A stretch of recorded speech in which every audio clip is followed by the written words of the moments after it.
હાલ પરબધામના કરશનદાસ બાપુએ એક ખૂબ જ મોટી આગાહી કરી છે।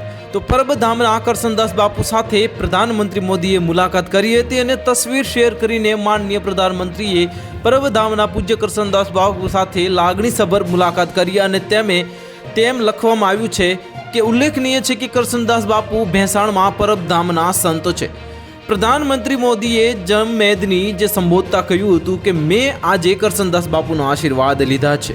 પ્રધાનમંત્રી નરેન્દ્રભાઈ મોદી અને કરશનદાસ બાપુની આ તસવીરો ગુજરાત બીજેપીના ટ્વિટર હેન્ડલ પરથી પોસ્ટ કરવામાં આવી છે અને તસવીરનું કેપ્શન સંત અને સેવકની મુલાકાત એવું પણ આપવામાં ટાઇટલ આવ્યું છે।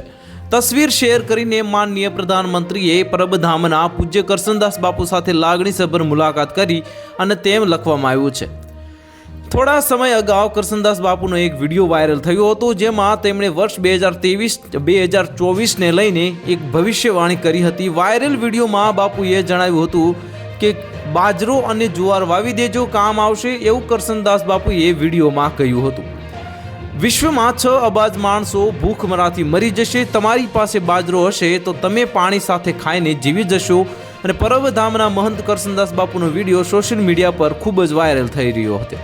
તો હાલ માટે આટલું જ, મળીશું નવી અપડેટ સાથે। જો તમને અમારા વિડીયો પસંદ આવતા હોય તો વિડીયોને લાઇક કરી દે, ચેનલને સબસ્ક્રાઇબ કરી બાજુમાં આવેલા બેલ આઇકનને દબાવી દો જેથી તમને આવા સમાચારની અપડેટ મળતી રહે।